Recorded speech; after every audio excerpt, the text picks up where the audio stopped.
What's up, everybody? The 2019 season is finally upon us this week, which means it's time for part one of the three-part annual series of Brett Kollmann's arbitrary season predictions that will probably only be half correct because this is the most random professional sports league ever.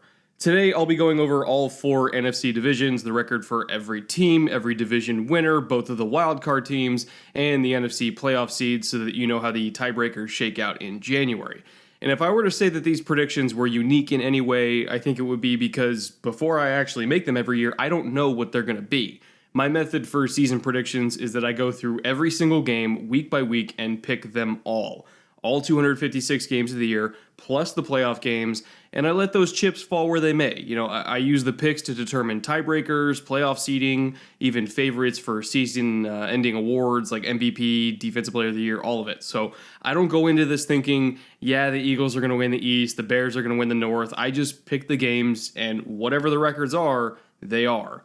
And what I find is that when I just pick the records and let everything else just kind of sort itself out, that's the best way that I can think of to remove any and all biases or preconceived notions or anything like that.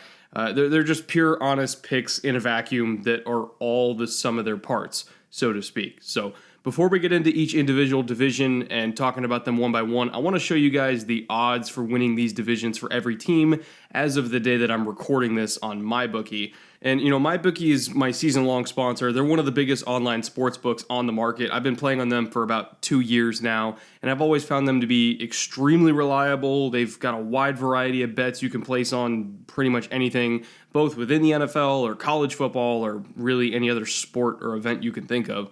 And, their lines for all these NFC divisions are about right in line with what you would expect. The Eagles are favored in the East, the Saints are favored in the South, the Rams in the West, and the North is just kind of an unpredictable mess.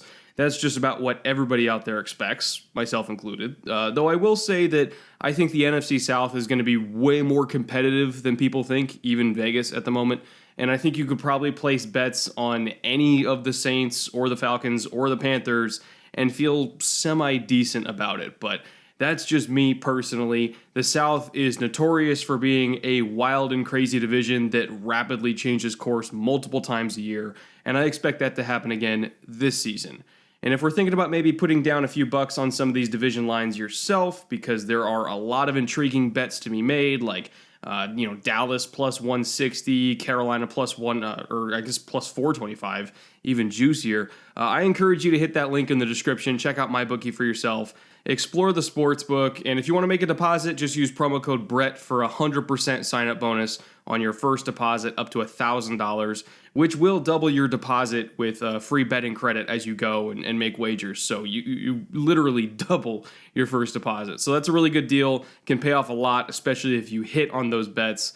Highly encourage you to check it out. And with that, let's move on from the division odds on the sportsbook to my actual predictions on what I think is going to happen, which is influencing heavily how I'm betting these NFC division races. And as you can see here, I see the NFC shaking out a lot differently than most people expect, especially when it comes to the wild card teams. I've got Philly, LA, Chicago, and New Orleans all winning their respective divisions like everyone else, but I've also got Detroit and Carolina matching Chicago and New Orleans' 10-6 records, but just falling narrowly short of winning those divisions because of tiebreakers. When it comes to Carolina specifically, I had to go all the way down to, I think it was calculating their strength of victory compared to New Orleans, just based on my week-to-week game picks for them for all 17 weeks, which is like the fourth or fifth level down in tiebreakers. So it was incredibly close between the both of them. But, I didn't just choose New Orleans to win it. That's just how it shook out, was the tiebreakers. And I guess that's a good starting point. Let's just jump off here and talk specifically about the South and only the South, why I have the Saints winning it, and why the Panthers ended up so close to winning it based on my weekly picks. I think the Panthers are a highly underrated team. Everybody knows the Saints are good. They're strong in the trenches. They have a first ballot slam dunk Hall of Fame quarterback who, maybe not in his prime anymore, but is still highly accurate, highly efficient. He's seen every blitz known to man. They have two premier weapons in Thomas and Kamara, and I guess some complementary weapons that that are, Jared Cook, even though he's a little bit long in the tooth, like he's a good complementary weapon to them as a kind of athletic seam stretching tight end. There is a lot of talent in New Orleans, so I think everybody knows how good they are. I don't think people realize how good the Panthers are. I mean, they are really, really deep on both sides of the ball. The Cam injury kind of worries you a little bit, but it's Cam. He's going to play through it no matter what, unless it's literally debilitating his ability to play quarterback, like his shoulder injury last year. But his shoulder's supposedly okay. The foot supposedly will be okay, so I'm not really factoring that into any long-term projections for them this year. And when Cam is on, and when he's healthy, I mean, he is an MVP candidate. He is a phenomenal quarterback. He fits this new system that they've had under Norv Turner really, really well. A lot of emphasizing of, pre-snap motions, spreading receivers out so we can get a better picture of the defense, letting him kind of flip and change plays at the line. He almost plays like Tom Brady plays, where it's a lot of control at the line of scrimmage, getting yourself out of bad plays, getting him into good plays, a lot of dink and dunk, and then you kind of pick and choose where to take your shots. Where they went wrong last year is when Cam's shoulder got destroyed, they couldn't take any more shots, so it was all underneath stuff, and then defenses started to sit on it. It just turned into a mess. But with his shoulder healthy, I think we're going to see a more aggressive Panthers offense and not just the dink and dunk, and Cam is very good at that. He'll lull you into sleep with angle routes to McCaffrey and quick outs to, Curtis Samuel. And then next thing you know, they're doing play action on a deep post to DJ Moore when he's isolated one-on-one with a safety over the middle of the field, and it's over. So I really, really, really like this Panthers offense. This is more weapons than Cam has ever had in his career by far. His offensive line is not great, but it's okay. But his mobility kind of makes up for that a little bit. So again, I'm in love with this Panthers offense, and the defense, I think, is very underrated. You still have one of the best linebacking trios in the entire league. I think you could argue that Dallas is better, but it's really hard to go wrong with Luke Kuechly as your Mike, and then you got Shaq Thompson as your Mo, and then they're running more 3-4 looks this year, so you're going to have a combination of Mario Addison, Brian Burns, Bruce Irvin, and then the other rookie they drafted, Christian Miller. And probably Marquise Haynes, who they got out of Ole Miss 2 years ago. They have a lot of really, really interesting and athletic outside backers they're going to be rotating in around Luke and Shaq. So overall, very, very athletic, instinctive linebacking core. The front three, you got Poe as your nose tackle. And then the really interesting thing is you got Kawan Short and Gerald McCoy, who you're used to seeing as three techniques. But they're going to be playing kind of more of a 4-eye out all the way to like a 5 technique role as the defensive ends in this system. I expect this to really be an upfield attacking one gap style 3-4 because I think that's what Short and McCoy do really well. And if you're creating a lot of penetration with your 5 technique defensive ends while Dontari Poe just holds the point, if there's one thing he can do, it's that. I mean, the dude's huge. I think that creates a lot of opportunities for Luke and Shaq to make plays without really having to take on a whole lot of blocks. They're going to be causing so much penetration that I don't think offensive lines are going to be able to kind of climb up to the second level as easily as maybe they did in years past when they were running that pure 4-3. I think the run fits are completely different now, and I think it's really going to be to Luke and Shaq's benefit. So I'm a big fan of one gap attacking 3-4s. The best one that I can think of over the years has been Wade Phillips. He's run a one-gap attacking 3-4 for as long as I can remember, and it's always really been effective. So, huge fan of that style of system. And then the secondary behind them, I think, is rather underrated as well. Dante Jackson, say what you want about him. A lot of people kind of criticize his personality or whatever based on what they saw with All or Nothing, but this dude's a very talented corner, and he just wants to be great. Like, you can see he's hungry to be great. And when you put together that hunger to be greatness with his innate talent and technical ability, I think he's going to be a really good corner for them for a very long time. Bradbury, I'm not as high on. He's, I guess, a solid number 2. They really needed that number 1. I think Jackson's going to be their number 1. And Eric Reed, I think, has been a very, very good safety for them as well since they signed him. It's baffling to me that he was unsigned for so long. I won't get into all the issues behind that. But trust me, I felt that was a travesty that he was unsigned for so long, and I'm just happy he found a home in Carolina because I think he's a good player for them. And then they got Trey Boston at free safety. Not the best free safety in the world. I would say he's probably average at best, but when you consider the talent around him, specifically with Jackson and Reed, overall, the secondary, I think, is okay. Not great, but definitely not a weakness, which I think is important with a front seven that talented, that as long as your secondary isn't completely terrible, you can generate a lot of pressure and make a lot of plays. So overall, this Panthers team is very, very talented on both sides of the ball. Weapons all over the place. The offensive line is, I don't want to say it's great, but it's good. The front seven is great, and the secondary is okay. When you combine that with a great quarterback and a great head coach in Ron Rivera, like, this is a team that, in my opinion, if they stay healthy, should be a double-digit win kind of team and make the playoffs. Hell, if Cam didn't get hurt last year, they probably would have won double-digit games and made the playoffs. So I think that's in them. You know, I think this, plus 425 to win the division is ridiculous, because you could argue that they are just as dangerous a team as New Orleans, and if they can just stay healthy, they will challenge New Orleans for the division. So love what I'm seeing out of them, and I might as well talk about the Saints too in depth, more than just kind of the passing comments I made previously. This is, in my opinion, the best trench warfare team in the division. When I look at that offensive line, Armstead, Pete, they just drafted Eric McCoy, who I was very high on when he was coming out of Texas A&M, Warford and Ramczyk, one of the best young right tackles in the league.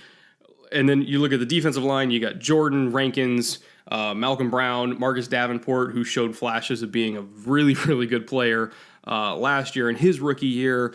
I mean, they are going to beat you up. That's how they're going to play. They're not going to, air it out as much as Carolina or Atlanta or probably even Tampa, but they are going to run the ball, they're going to play defense, and they're going to have highly accurate, efficient quarterback play to convert third downs. It's very much going to be a suffocating, slow death when you play New Orleans.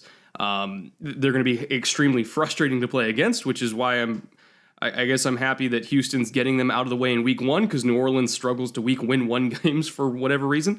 But as they start getting, into October and November, where it's just grind you down every single week, like, this is a team that gets stronger throughout the season. So I'm really, really excited to see them kind of continue that play style. I think they're one of the best ground and pound and play defense teams in the league that doesn't get credit for that because they're a dome team, but they embody that to me. They embody that style, and they're very, very good at it. And I think their secondary is also arguably the best in the division too, because you got Marshawn Lattimore, who's one of the probably three best young corners in the league, up there with Jalen Ramsey, in my opinion. Eli Apple somehow became a totally different player once he went to New Orleans, played a lot better there than he ever played in New York. Marcus Williams, I think, is a very talented free safety, just a ton of range, really good fluidity. He's got ball skills. And then PJ Williams is their nickel. You could do a lot worse than that too. So, but overall, this is a very, very talented defense, extremely talented offensive line, Hall of Fame quarterback, great running back duo, truly elite receiver Michael Thomas. You still got Ted Ginn as your speed threat, Traquan Smith and Keith Kirkwood as your 3 and 4. You could do worse than that. Austin Carr is a slot receiver. I mean, this team is loaded. I have them going 10-6 because they're in the best division in football. And I think they're going to split with Carolina and Atlanta, which is 2 losses right there. And just the NFC itself is loaded. But this team is just as good as it was last year. I think the record is going to be worse, but in terms of the actual team and being a danger to everyone else in January, they're still the Saints. They're still going to be a true bona fide Super Bowl contender when they get to the playoffs. So I'm not worried about them whatsoever. And then moving on to Atlanta, who I have finishing at 9-7.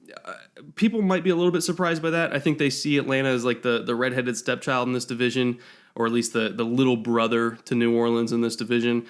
But, from top to bottom, really, they're one of the most talented teams, not just in the NFC South, but just in the NFC, period. I think if they didn't sustain so many injuries last year, they would have had a way, way better record. But their defense was gutted by like the week 2.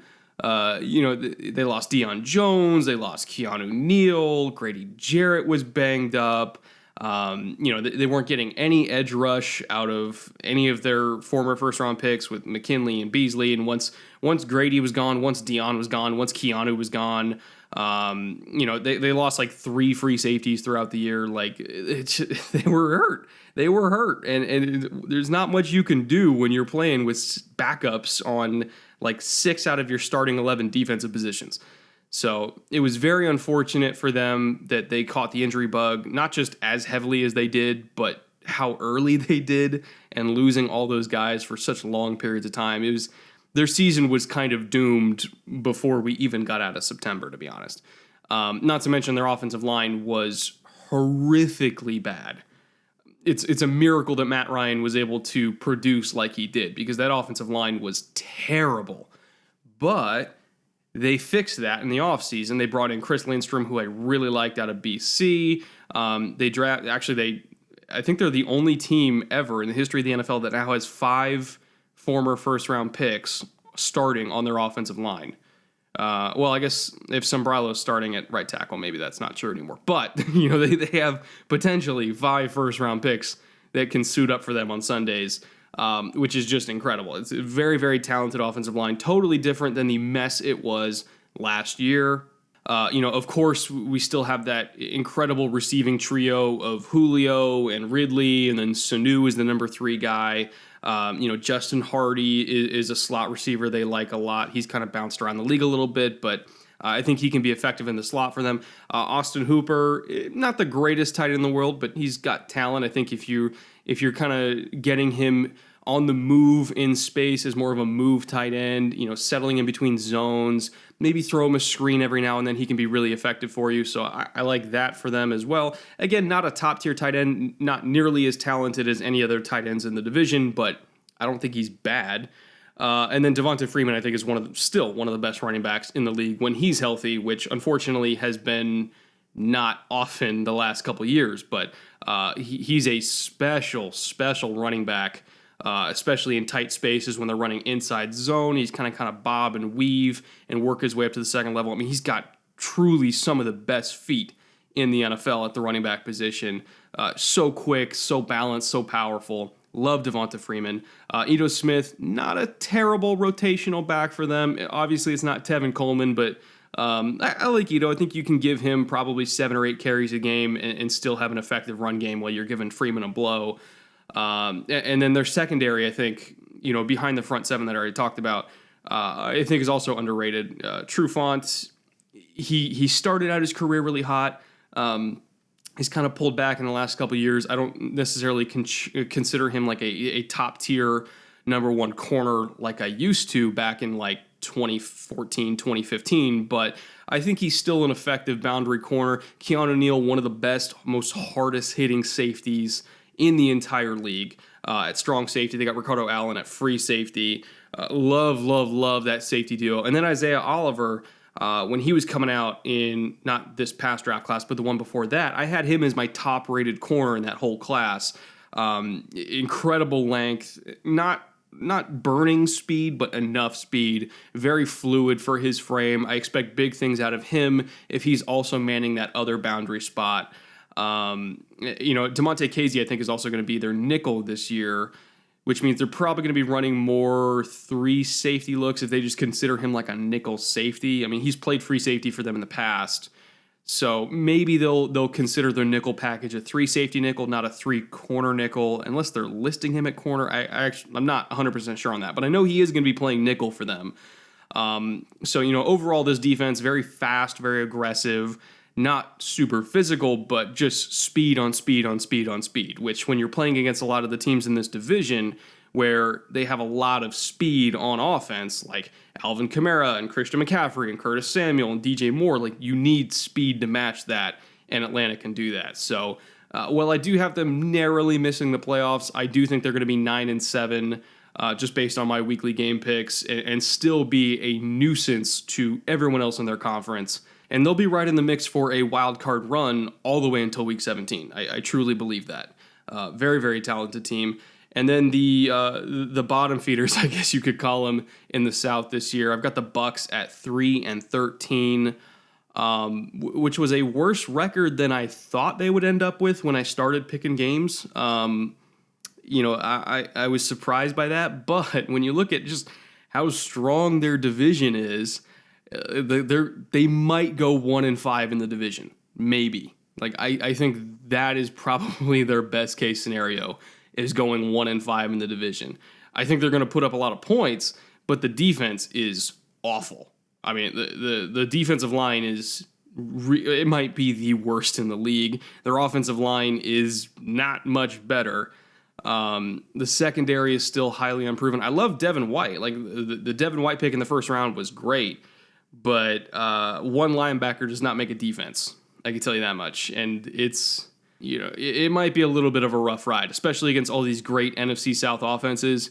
They're going to struggle, and their offensive line is not good enough to keep Jameis clean so that he can kind of go toe to toe with Ryan and Newton and Breeze and all those guys. Like the recipe here is for disaster, and not to mention all the other great NFC teams they have to play. They have to go through the AFC South this year, which has Houston and Jacksonville's defense, and Tennessee's defense is underrated. Indy's defense is underrated. Like it's a gauntlet for them this year, and I'm not super enthusiastic about it. I think they're going to struggle a lot.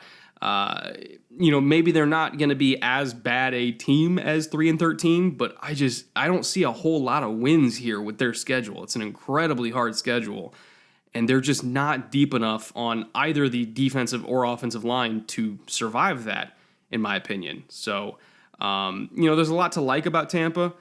I don't think Jameis, I think he's unfairly treated in the media. I think he's a better quarterback than people give him credit for. I think Mike Evans is a phenomenal receiver. O.J. Howard's one of the most talented tight ends in the league. Devin White is one of my favorite linebackers I've seen come out in the last 5 years. Like, they have really, really interesting, talented pieces, but it's just, and Bruce Arians, I think, is also a great head coach, but it's just not enough yet. Maybe in a year or two, that story will flip a little bit, but for now, it's just not there for me.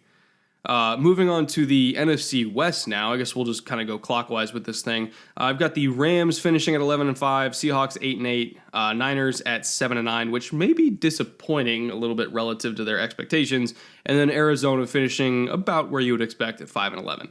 And again, these were not records that I just chose beforehand. These were just the records they ended up with after I was picking all these games. The Rams, I think people maybe expected me to go a little bit higher than 11-5, but they play a lot of really good teams this year that I think are going to rip a couple wins off them. Extremely talented team, easily a Super Bowl contender, no doubt about that. One of the contenders in the whole NFC that I would least want to play if I was in that conference. But, the NFC is deep, man. So I think they are going to end up at 11-5, especially because their division's so much better this year than it was last year. I think when you look at this offensive line, people may be panicking a little bit too much in terms of some of the turnover. People thinking they're going to regress a lot. Like Andrew Whitworth, I think, is still going to be a great left tackle for them. Noteboom, who's sliding into the left guard spot for them, was really, really good last year in limited snaps. So I'm highly encouraged by that. Again, small sample size, but I think he only gave up 2 or 3 pressures when he was in the game, which is really good. So, they drafted that kid Bobby Evans, who I don't think is starting week 1, but I love his talent. I think he's eventually going to be working to replace Andrew Whitworth long term, but he's going to be their swing tackle this year probably. I haven't followed the battle between him and everybody else as closely as maybe some other teams, but I'm pretty sure, just based on who they have starting, that he'll end up being their swing tackle this year and then probably replace Whitworth in 2020 and beyond. But again, extremely talented left tackle. I mean, he kicked the crap out of Nick Bosa when they played in 2017. Bosa did nothing against him at all. So I'm really, really excited to see him kind of take over for Andrew once he hangs up his cleats, which will probably be after this year. I think he's just trying to play this year, see if he can get a ring. He's 38 years old, I think it is now. So, he's old, even for a left tackle who left tackles play a long time. Like, he's up there. So, but anyway, Bobby Evans, love him in the long term. Todd Gurley and Darrell Henderson and Malcolm Brown, I think, is a very, very effective running back trio.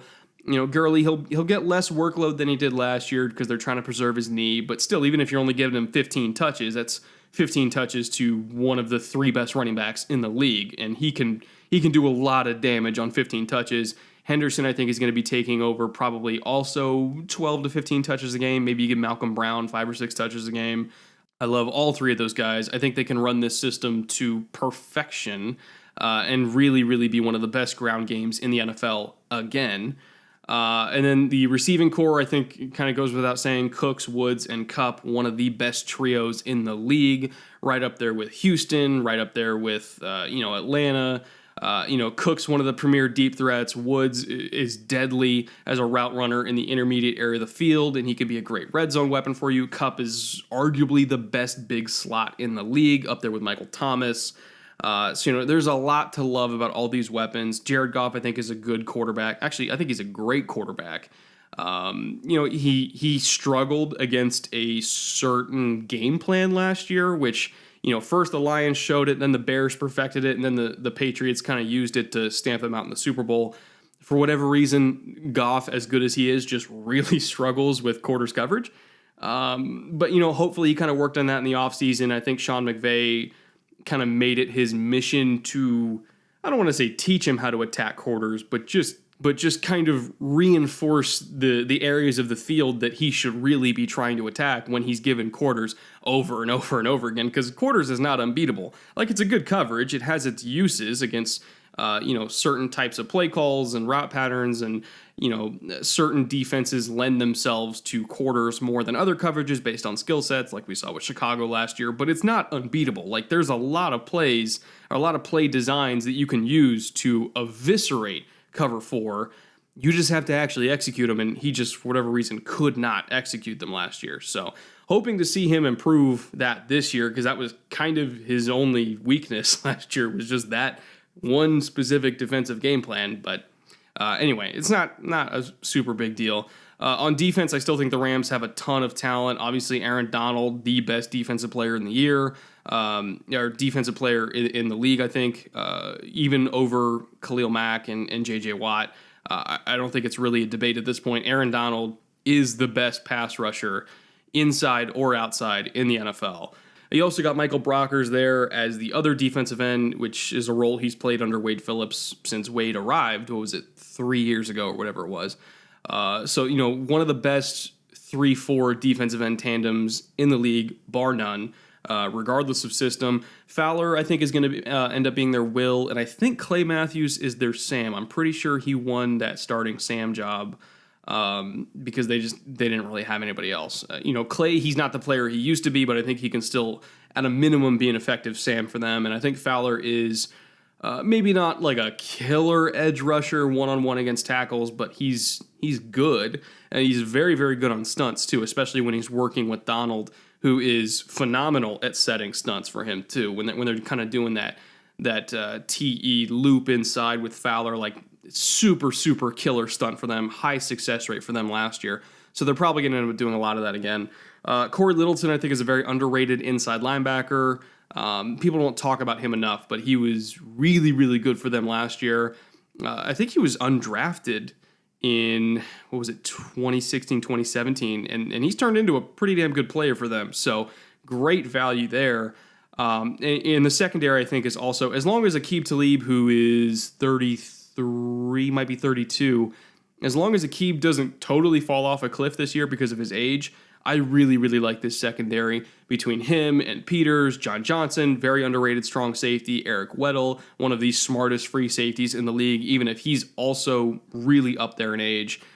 They drafted Taylor Rapp out of Washington, who just never, ever, ever misses tackles, ever. I think that was, one of the main things that attracted me to him as a second-round prospect was the fact that is that, as kind of like the last line of defense, you need your safeties to not miss tackles, because if they miss tackles, it's a touchdown. And I don't think Rapp missed more than like 2 tackles a year at Washington. So really, really love him. And he's also just super instinctive. He's always around the ball, making plays. He's always in the right place at the right time. I don't think he's going to start this year, but long term, I think he's going to be a really effective starter for them, starting in probably 2020 or 2021 and beyond. But yeah, overall, this Rams team, it's as deep as can be, loaded on both sides of the ball, great head coach, great quarterback. What's not to love? I do have them at 11-5, again, like I said, because their schedule is just brutal, but there's no reason for me not to expect them to at least get to the divisional round, probably make another push for an NFC Championship appearance, and maybe another Super Bowl appearance in back-to-back years. I mean, they are a pretty safe bet to do that. And then second in the NFC West, I've got the Seahawks at 8-8, which was a lesser record than I expected.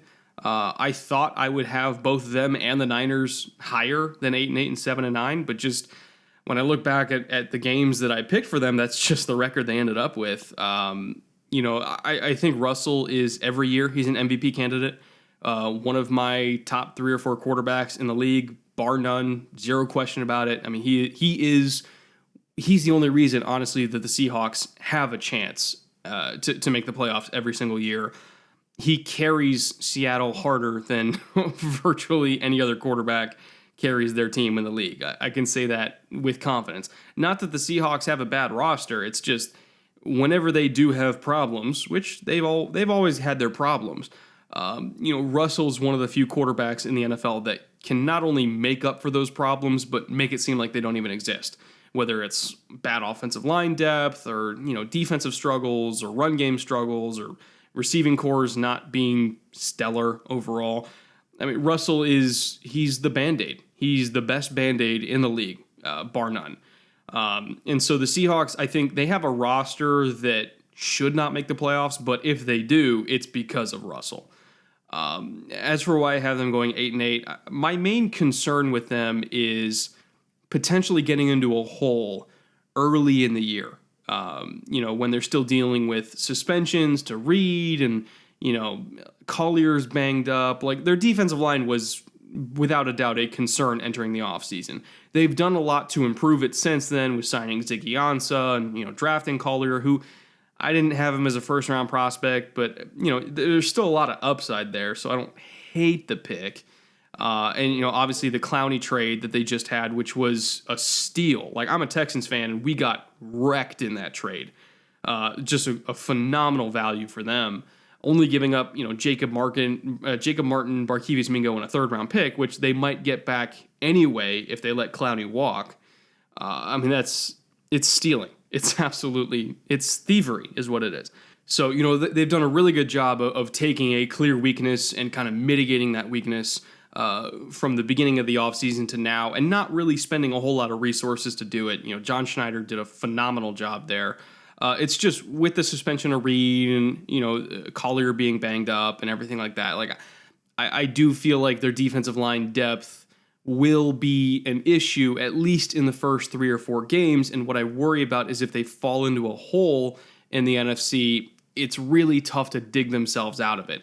They managed to do it last year. They've managed to do it, I think, 3 years ago, when they fall into an early hole, and then, Russell kind of turns it on and carries them all the way back to a playoff appearance. But it's a much harder conference this year than even last year. And the NFC was brutal last year.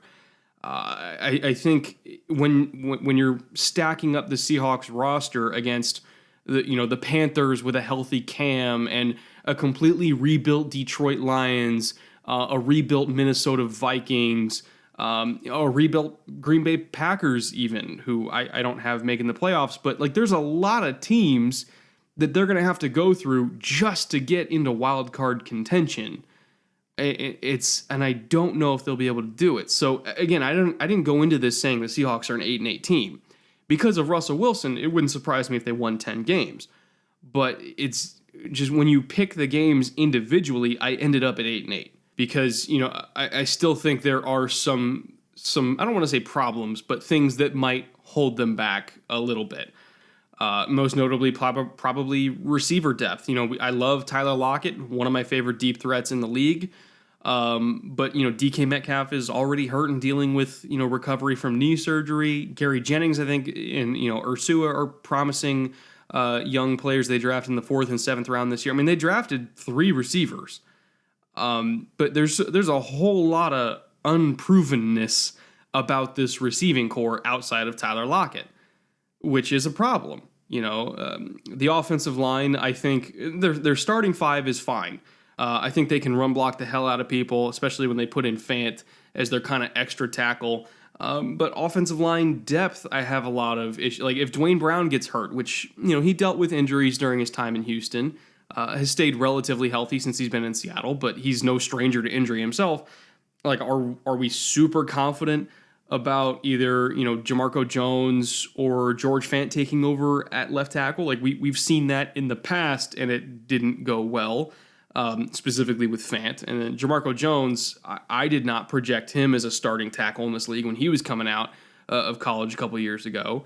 Mike Iupati, I think, is decent guard depth, but at this point in his career, I don't think you want him starting either. So, there are some depth issues on this offense that worry me a little bit with all the receivers, or at least, 60% of their receiving core being super young and inexperienced.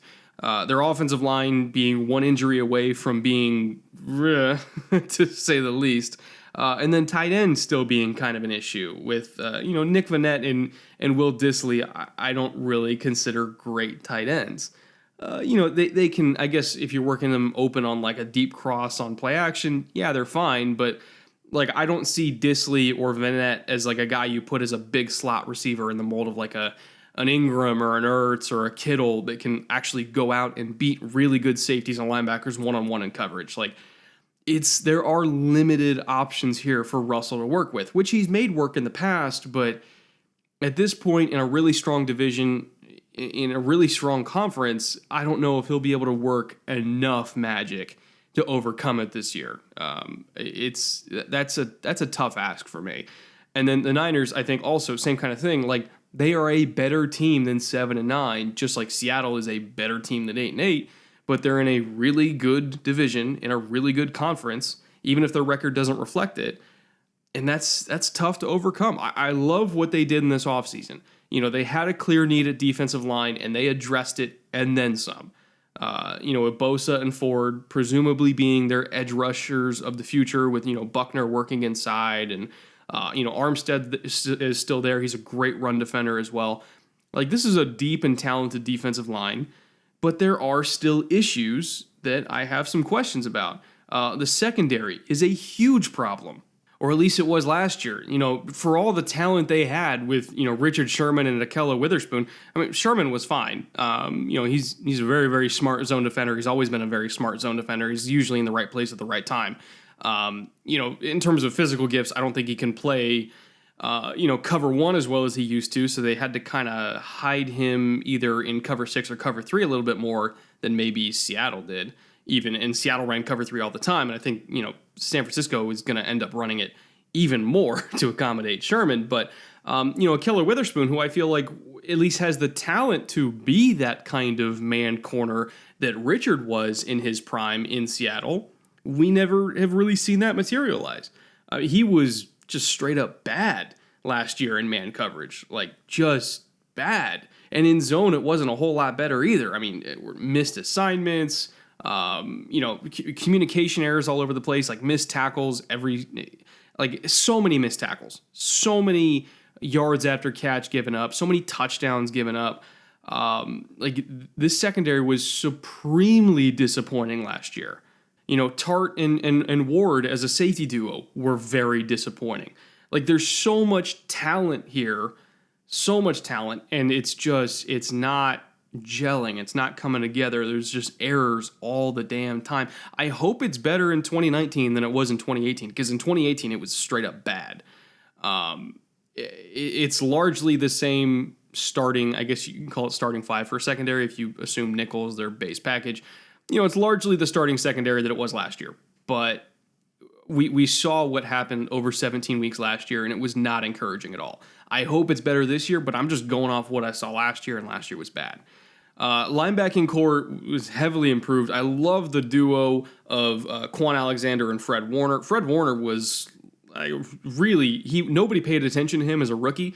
It was like a third-round pick, but he was really damn good. He just didn't get any credit for it because I feel like Darius Leonard and Derwin James soaked up all the headlines. But really, really good as a rookie linebacker last year. And I think you bring in Quan Alexander to be the Will, even though he played Mike in Tampa. I think he's playing Will in San Francisco, which, I mean, he could play either one. But, I love that duo there. And then you got Greenlaw, who they just drafted this year, who I think won the starting Sam job for them. So, again, I'm very excited about that linebacking duo, or at least linebacking trio, but specifically the starting duo in nickel packages of Warner and Alexander. Love that a lot. I already talked about the defensive line. So, the front seven I love. The secondary I have a lot of questions about. And, if you have a questionable secondary in the NFC when you're going up against all these great receiving corps, especially the one that you have to face in your own division, with Cooks and Woods and Kupp, and then even Arizona, I think, is a lot of talent at receiver with Christian Kirk and Larry Fitz. Andy Isabella is like a true deep threat that I don't think San Francisco has any corners that can run with him. Even Witherspoon, for all his speed, it's not Andy Isabella's speed. There's a lot of great receiving corps in the NFC that they're going to have to tangle with, and I don't think they have the firepower in the secondary to do it.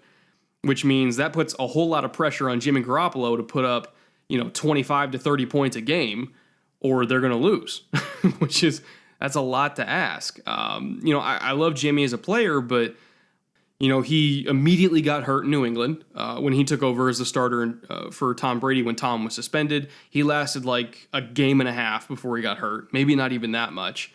And then played 5 games in San Francisco after the trade. He was fine. He looked really good, but then immediately got hurt again last season on a random, fluky, non-contact injury. At some point you have to have concerns about your starting quarterback's durability, and I've got concerns about his durability, which I think can come back to bite them in the ass this year. Not to mention on the field, I don't want to say he has limitations, but there are certain things that he does well and certain things that he doesn't really do well. His deep ball, I think, is average at best. I think when the Niners have to generate chunk plays to keep up in a high-scoring affair, which there are going to be a lot of them in the NFC because the NFC offensively is loaded, when they generate chunk plays, a lot of it is, okay, we're going to hit George Kittle on a drag route off a little bootleg here, and we're going to let him run it. We're not going to be pushing the ball deep. We're getting yards with yards after catch. We're hitting Dante Pettis on the deep over on a bootleg. We're settling people, like we're settling Z receivers in the seam on the backside. Like it's not like, okay, we're gonna sit in shotgun. We're gonna dial up Yankee against cover 3, and we expect our quarterback to rip the deep post behind the free safety when he takes the cheese on the dig. Like we're not expecting that of Jimmy Garoppolo. And I don't want to say that's a limitation, but it's a realistic expectation. When you're going up against all these great NFC offenses, really it's going to be like Kyle Shanahan versus Aaron Rodgers, Kyle Shanahan versus Jared Goff. It's less about Jimmy and more about play call sequencing. I mean, really, really dialing in concepts against coverages that you see on film, good blitz pickups. Like it's less about the quarterback and more about everything around the quarterback, which again isn't necessarily a bad thing, but it's setting realistic expectations for Jimmy Garoppolo. He's good, but I don't necessarily think he'll ever be like top 10, which is fine again, but when it comes to the Niners, with the roster they have now, I feel like you would need to have top 10 quarterback play, like with a Russell Wilson or a Cam Newton or something like that, to really elevate this team into playoff territory.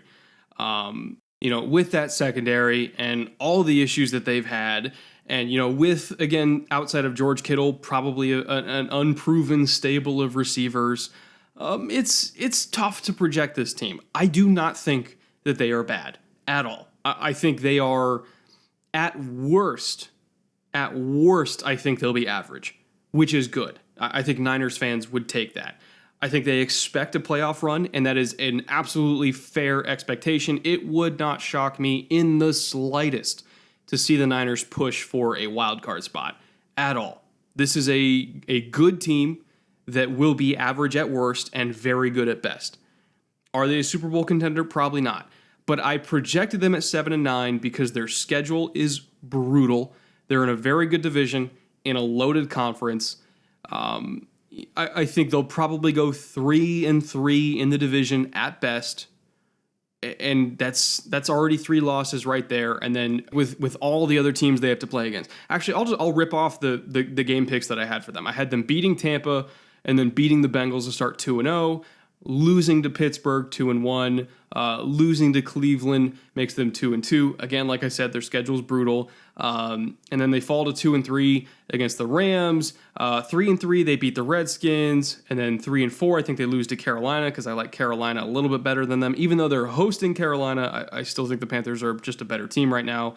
And then I think Arizona actually grabs a game off of them in Arizona right after that. So now you're looking at 3-5 halfway through the season. Does this sound like a team that's 3-5 worthy to you? Probably not, but just by the nature of the schedule and who they're playing against, yeah, it's not totally out of the realm of possibility.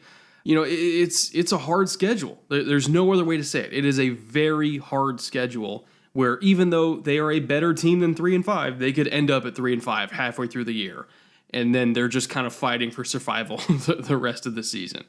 So it's unfortunate that they have to face that gauntlet in a year where a lot of people consider it make or break for them. But I will say this, if they get through that gauntlet and they do make the playoffs through it, I think you should extend everybody.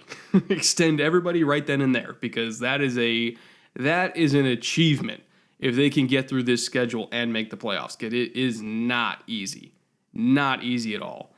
And then right after the Niners, I guess I've gone on San Francisco long enough. After the Niners, I've got Arizona at 5-11.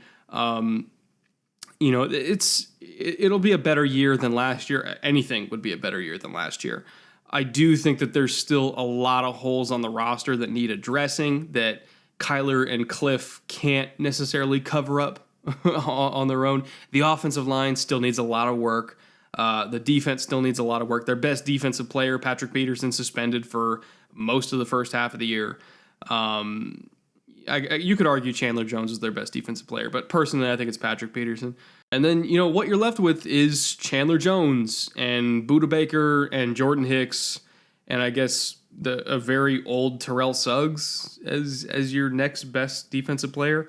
You know, is anybody super excited about Tremaine Brock filling in for Patrick Peterson? Like, I love Byron Murphy, but again, he's a rookie. I can't really expect him to play like Patrick Peterson and be a number 1 lockdown corner as a rookie. DJ Swearinger has his moments, but is anybody considering him a top-tier strong safety? No, probably not. Hassan Reddick, he's super talented, but you know, maybe hasn't lived up to expectations so far in his career. We'll see what the system switch does for him. I think he's a better fit in this system, but again, we haven't necessarily seen him live up to his talent yet. You know, there's a lot of questions on this defense. There's talent, but you know, by no means do I consider them a good defense yet. It's a very untested defense. It's a defense with a lot of questions. It's a lot of young talent that you have to kind of project and hope lives up to expectations, but by no means can you guarantee that they will. You know, if Zach Allen, who I think is won the starting job for them at defensive end, if he lives up to my first round grade of him, you know, if Byron Murphy lives up to his grade, if Jordan Hicks can go back to being what he was early in his career in Philadelphia before injuries kind of took their toll, you know, if he could stay healthy, if Reddick lives up to his freakish athletic talent, if Terrell Suggs can give them literally anything as a rotational rusher, if Budda Baker can continue being Budda Baker, and then maybe they survive long enough for Patrick Peterson to come back and be an anchor for that defense. Yeah, like I could see Arizona being a much better team than 5-11, but that's a lot of ifs. It's a lot of ifs. And then when you throw in the ifs that come with having a rookie head coach and a rookie quarterback and a bad offensive line and a receiving core that is talented but still untested in a lot of ways. 5-11 sounds okay to me. That's the record that I ended up with just picking games naturally. And if I was just going to blindly pick a record for them, I'd probably say 5-11 too. Will they be a more dangerous team than 5-11 suggests? Yeah, probably. I think they're going to put up a lot of points. But I also think they're going to take a lot of sacks. I think they're going to have, they're going to struggle with field position. They're going to struggle on defense. There's going to be a lot of issues that I think holds this team back from winning games, even if statistically they overperform what people expect of them. So, again, it's an exciting team. I'm going to be watching a lot of Cardinals games this year because I find them to be so fascinating. I find Cliff's system to be fascinating. I love Kyler as a prospect. I'm actually going out to Arizona in December to see that Cardinals Browns game, to see two former Sooners go at it. My dad's a huge Sooner fan, so I'm taking him to the game. So I'll be out there in Arizona to see this team live. And hopefully they exceed my expectations. The defense lives up to their talent. And I think Cliff lives up to my expectations for him. Like, I hope that they exceed and they go 8-8, 9-7 in their first year and prove that they can be a legitimate threat in the NFC. But is it realistic to expect that of them? No, probably not. So that's how I see the West. Rams, Seahawks, Niners, and then Cardinals. All of them probably being better teams than their record, but only one of them, I think, making the postseason, and that's the Rams. And then moving on to the NFC North, which is even more of a total shit show. When I was picking these games week to week, I expected at least one of them to win 11 games, maybe 12 games, and I ended up with two of them at 10-6, one at 8-8, and the worst team at 7-9. Which, if the worst team in your division is still 7-9, that's a pretty damn good division. So I mean, it's just like the NFC South. It is brutal to win this division. If you do win it, if you do survive the gauntlet, that means you are an automatic Super Bowl contender to me, because if you can survive the North, you can survive anything. And right now I project the Bears to be the survivors of that gauntlet. Detroit's hot on their heels, though. The only reason why they didn't win the division based on my projections is just because of like the fourth or fifth level down in tiebreakers for strength of victory. But I mean, damn, it was neck and neck. Like, I projected them to split their matchups. I projected them to have the same record in the division, the same record in the NFC. They just happen to have a different strength of victory. So again, I think it's I think it might be a little bit surprising for people to see Detroit up there, not just as a wild card team, but as a 10-6 wild card team. But they're a very underrated ball club. Very underrated, extremely strong in the trenches. Actually, they're kind of built similarly to New Orleans, who I also had at a 10-6 record, which is an accomplishment in this NFC for sure. Very, very strong defensive line, arguably the strongest defensive line rotation in the whole league, bar none. I think their offensive line is very underrated, super tough road graders that can just run block the hell out of anybody. TJ Hawkinson, who they just drafted in the first round, is one of the best, if not the best, run blocking tight end prospect I've seen come out maybe ever. So, when you're lining up with Carry-On in 11 personnel and you've got all five of those road graders plus TJ Hawkinson moving bodies, like, Carry-On's going to have a lot of lanes to run through.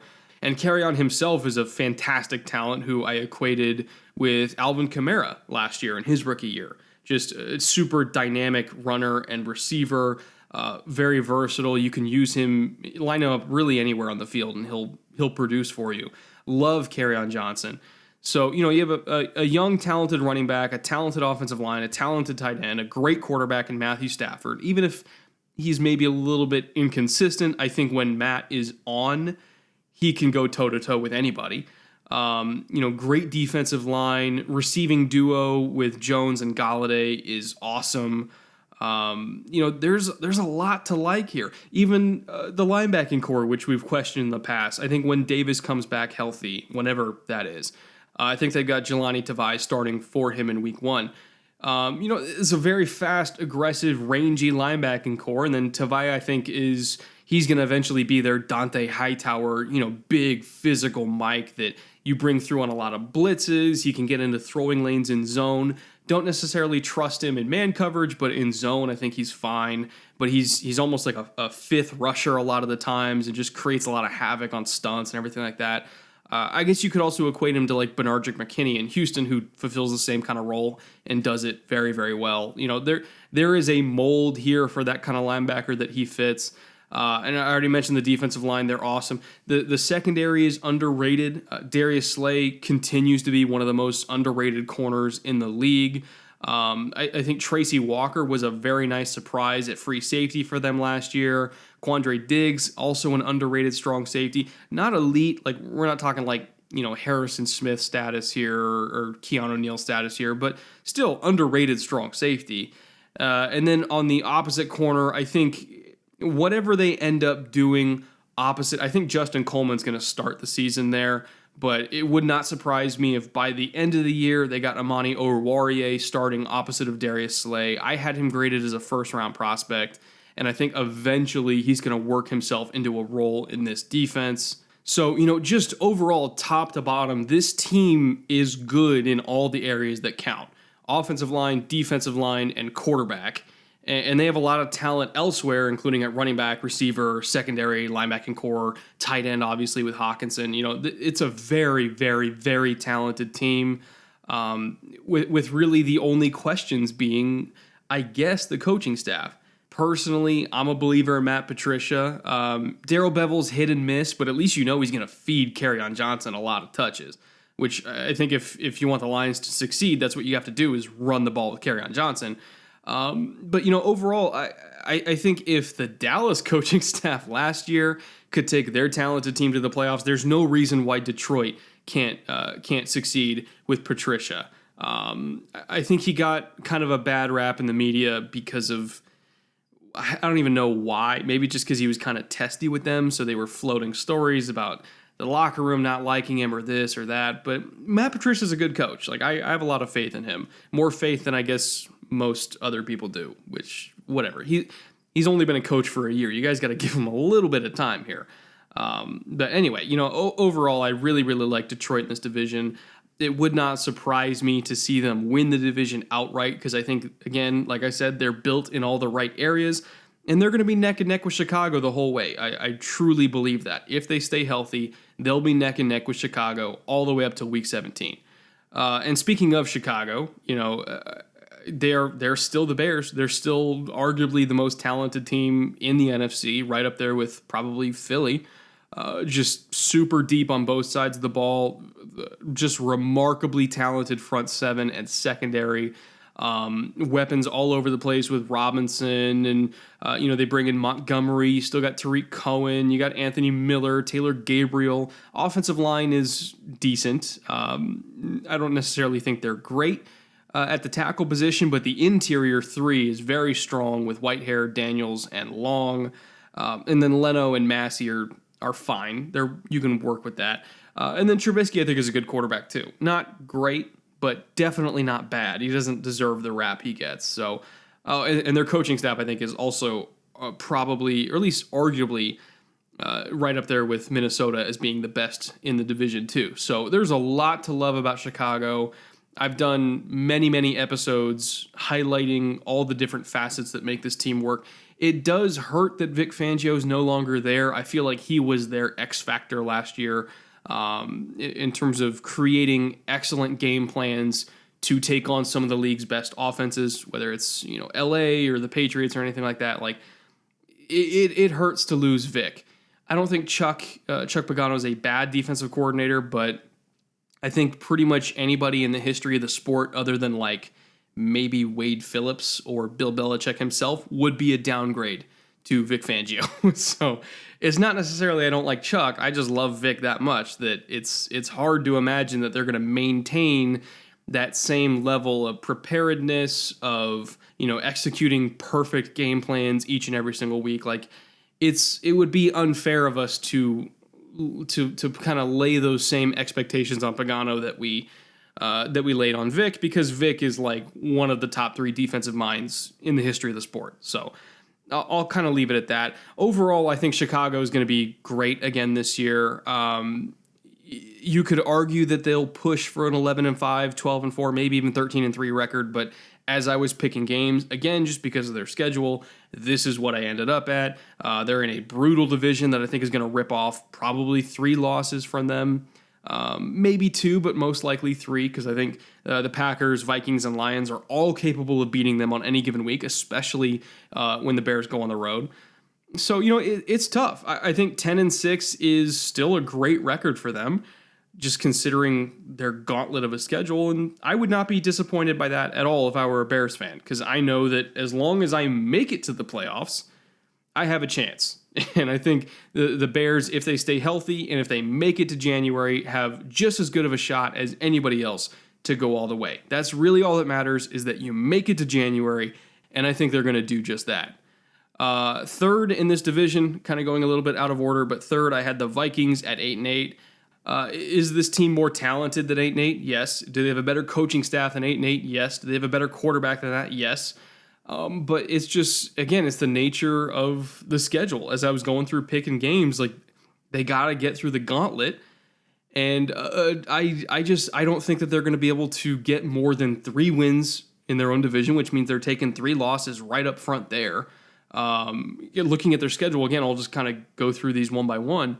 I do have them beating Atlanta, but then I have them losing in Green Bay. I have them beating Oakland, but then I have them losing in Chicago. I have them beating the Giants and then losing in Philly. So we're 3-3 already. We're at 500 record in the first 6 weeks, and then it just it maintains that from there.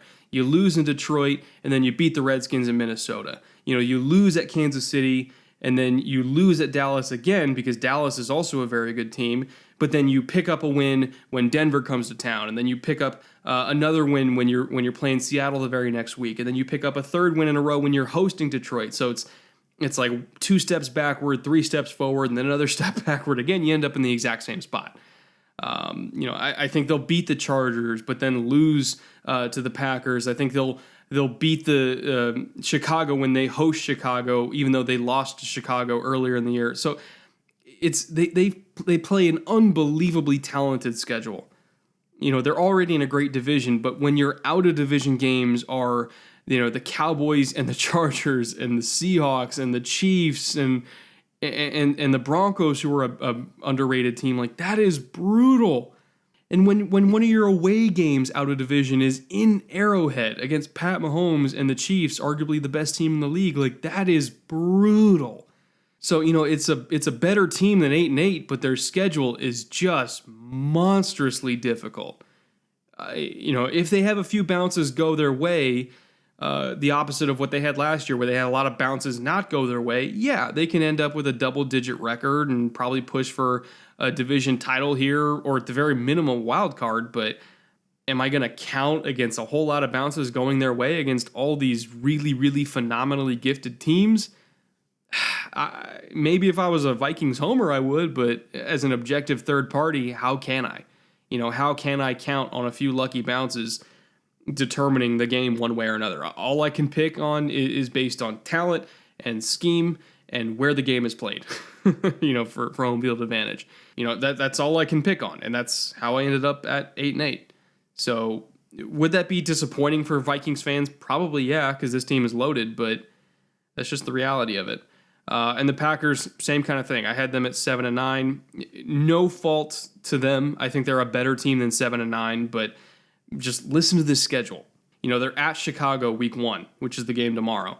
They're hosting the Vikings in week 2, and then they host the Broncos, they host the Eagles, they're at Dallas, they're hosting the Lions, who are great. They don't really get a quote-unquote easy matchup until they host the Raiders in like week 7, and by then I've got them at 2-4. You got Aaron Rodgers, you got Aaron Jones, you got Devontae Adams, you got a talented defense, and I still think that they'll be 2-4 at that point, because even though they have 3 home games, they're against the Vikings, the Broncos, and the freaking Eagles, who are so damn good. When I talk about the NFC East, I'll get into Philly, but like, that is just unbelievable. unbelievable schedule to start the year that you don't even really get a quote-unquote break until the Raiders in Week 7. And the Raiders aren't terrible either. So it's unfortunate. Oh, and then after that, guess what? Now you're going to Kansas City on the road. You're going to face the Chargers on the road. You're hosting the Panthers. Then you're at San Francisco, who I already talked about. They're a good team too. And at that point, I expect San Francisco to be 5-6, and then Green Bay at 4-7. Two good teams that have worse records than you would expect.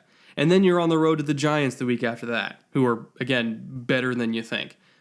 Because they have a tremendous talent like Saquon Barkley with an improved offensive line and improved defense. Eli's still Eli, but like the team around them is much improved, and it's a road game.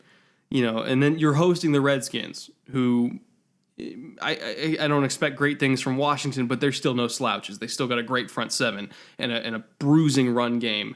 And potentially a great young quarterback in Dwayne Haskins, who I expect to probably be starting by that point too.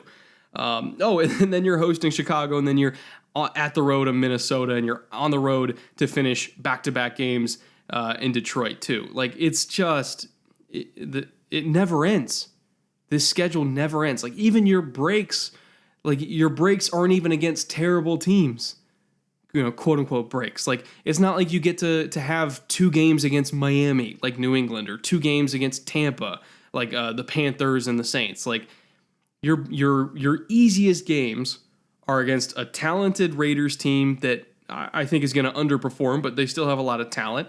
A talented Redskins team who really the only reason why I have them projected with the record they do is because they're still trying to figure out their quarterback situation, and they have no left tackle. But overall, it's still a very talented team. And you got to play 3 games on the road against really good division opponents. And you got to play on the road against Kansas City. It's just, it sucks. It sucks a lot to have that kind of schedule, because you have to be perfect every single game. You really do. And I like to think that Aaron Rodgers can be perfect and Devontae Adams can be perfect, but can I bet on Matt LaFleur being perfect as a first-year head coach? Can I bet on Mike Pettin being perfect? No. So it's tough. I have them finishing 7-9, but they're going to be the most dangerous 7-9 team in the league. I can guarantee you that. Like, this team is going to be way better than their record. Whatever they finish at, they're going to be better than their record. I can promise you that. Overall, the NFC North is a slaughterhouse. They all have ridiculous schedules, mainly because they have to play each other. Their breaks are not really breaks. They're playing against the AFC West, which is also got 3 very talented teams at the top, and even their 4th most talented team in the Raiders is not terrible.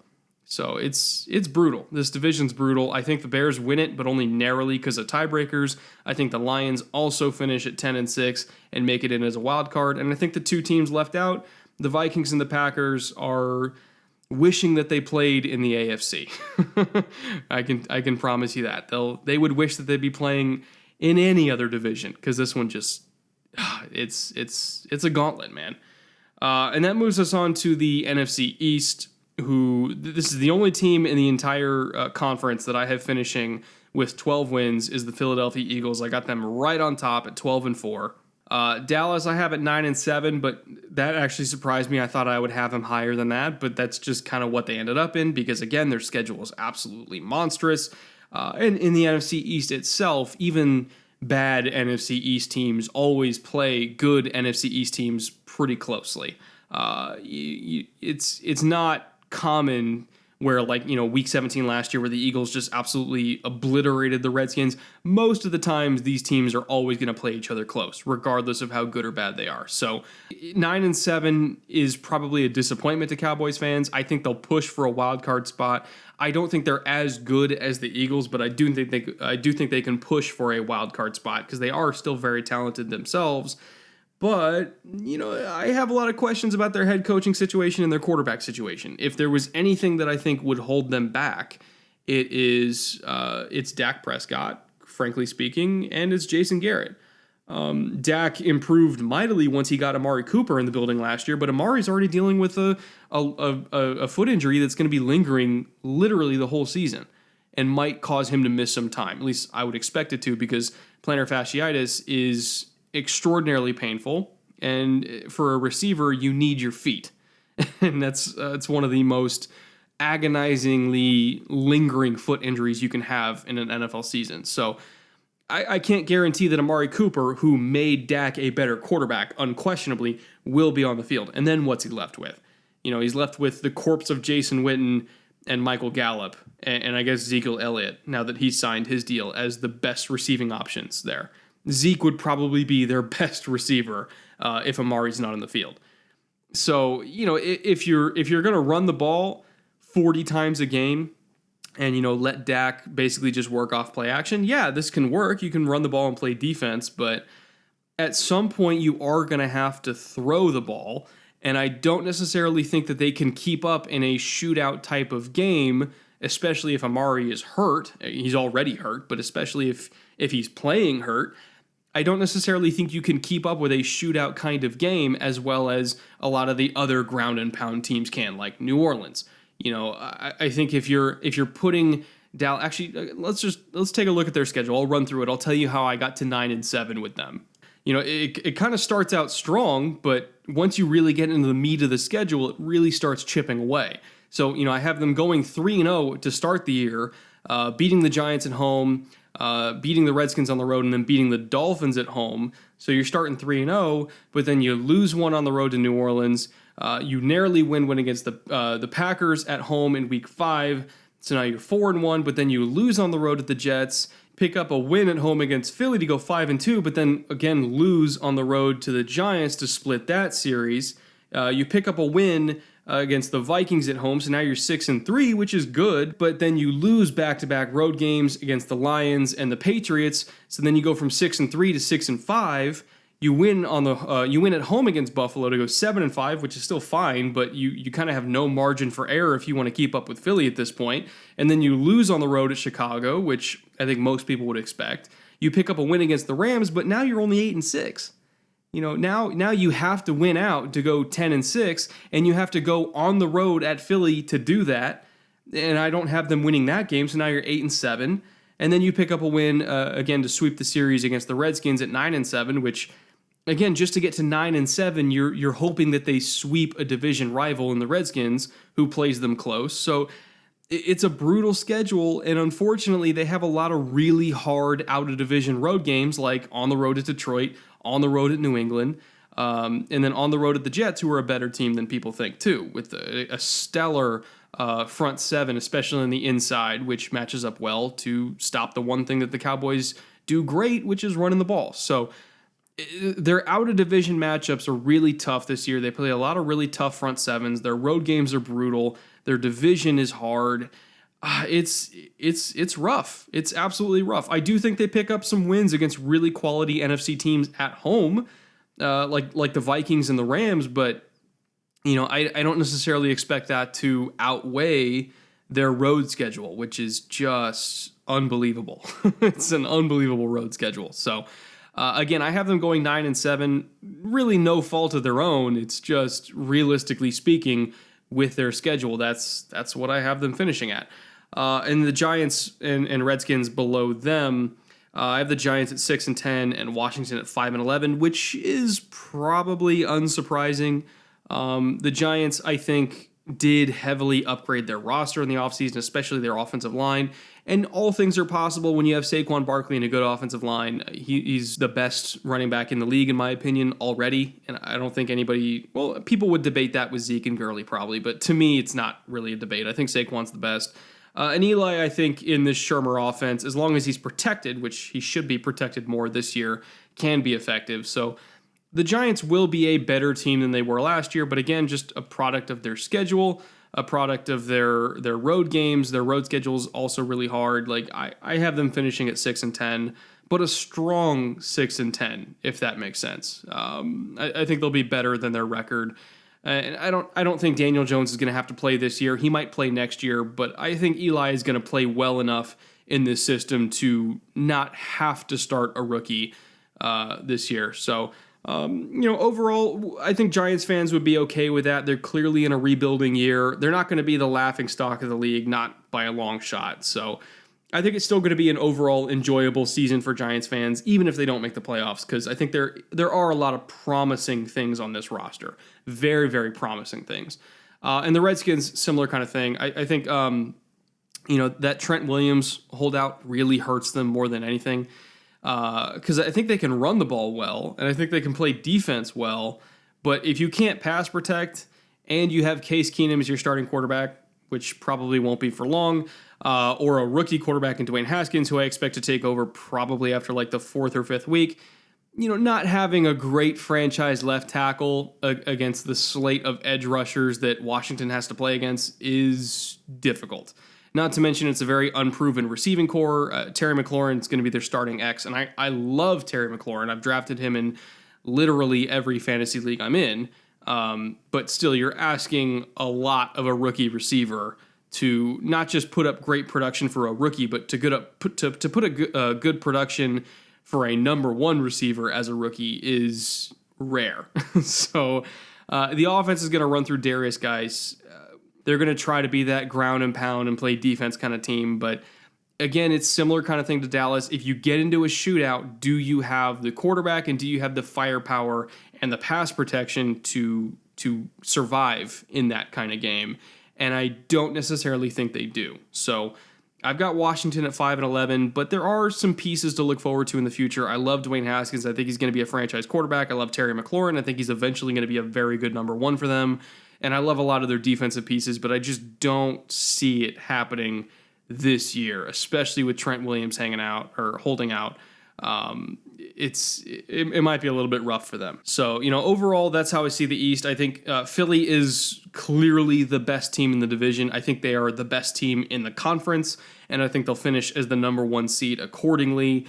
But Dallas is not going to be far behind. I think Dallas could very easily finish with 10 wins or even 11 wins. They just have to have the ball bounce their way a little bit on some of these road games so they can escape with some of these road wins, because that's really going to be determining if they go to the playoffs or not, is can they steal 2 or 3 of those road games that people don't expect them to win. If they can do that, they'll make the playoffs just fine. But if they can't do that, they'll be struggling to get a wild card. I can guarantee you that. So overall, again, very, very strong NFC. For playoff seeds, I have Philly at number 1, the Rams at number 2, Chicago at number 3 by virtue of tiebreakers over New Orleans, and then New Orleans at number 4 with the Lions and Panthers at the 5 and 6 spot. And then we might as well project some playoff games as well. Let's just say these 6 teams do make it. Who do I think will advance to the wild card round and the divisional round? I've got the Bears beating the Panthers in Chicago and the Lions beating the Saints on the road in New Orleans, because I think they match up very well against New Orleans and what they do. I think if they're kind of playing that beat-em-up brand of football, which is what New Orleans does, they run the ball and they play defense. I think Detroit is one of the teams that's uniquely built to stop that. And so I feel like Detroit can actually win a road game in New Orleans, which is almost unthinkable, but I think they're one of the few teams equipped to do that, which then brings us to a round 2, a very intriguing round 2 of Philly hosting Detroit and the Rams hosting the Bears in an epic rematch in LA. I think the Rams come out on top in that one, and then Philly comes out on top against Detroit, which then puts us in an NFC championship of Philly hosting the Rams, the 1 and 2 seeds. I think Philly would come out on top of that, which would send them to their second Super Bowl in 3 years. So, book that. Or don't. I probably just curse the shit out of them, to be honest, because I curse every team that I pick to go to the Super Bowl. But if I was going to pick any team to make it out of a very rough NFC, it would be the Eagles. Their Super Bowl odds, actually, let me look at it right now. They are sitting at 1, 2, 3, 4, 5, the 6th best odds at plus 1,200, which honestly, not bad. I would take those odds over the Rams, who are at 950. The Chiefs are at 650, which is tied with the Patriots for the most. The Saints are at 880. Really? Man. So Eagles at 1,200, honestly, not a bad deal. If they're giving 880 to New Orleans, 650 to the Chiefs and Patriots, I mean, why wouldn't I put money on the Eagles to go plus 1,200. I mean, that's damn. But anyway, I'll come back to that. These are the teams that I do think are going to win these divisions. Again, Philly in the East, the Rams in the West, the Bears in the North, Saints in the South, and then Detroit and Carolina being the wildcard teams. Again, I did this based on picking all 256 regular season games from week to week, and these were just the records that I came out with. I did not just arbitrarily choose 10-6 for all these teams. That's just what they ended up at after those picks. So I tried to keep this as unbiased and as in a vacuum as possible, and hopefully I did that. But if you want to bet on any of these divisions, and I'll throw the odds back on screen now. If you want to bet on any of these divisions, because some of these payouts are very, very juicy, very, I don't want to say favorable, but it's more than I would expect. Like the plus 425 for Carolina is super unexpected to me. I figured they would be like probably somewhere like around plus 325. So I'm really digging that line for them. But yeah, if you guys wanted to place any bets on any of these divisions, you can hit up the link in the description, enter promo code Brett if you want to deposit and make any of those bets. That'll give you a 100% sign-up deposit bonus, like I mentioned earlier, which means as you bet your initial deposit, MyBookie will double it. So you get a lot of free betting credits to play with, and if you win with those bets, even if you use the free credits, you get to keep all the money as if it was an actual bet. So they're basically just giving you free money to play with, so it's a really good deal. Again, hit that link in the description, use promo code Brett. I'll be back tomorrow with all my AFC predictions. Should be just as lengthy a video, and just as many surprises, I think. In fact, more surprises than the NFC. So hopefully you guys stick around for that. I'll be back tomorrow, and until then, later.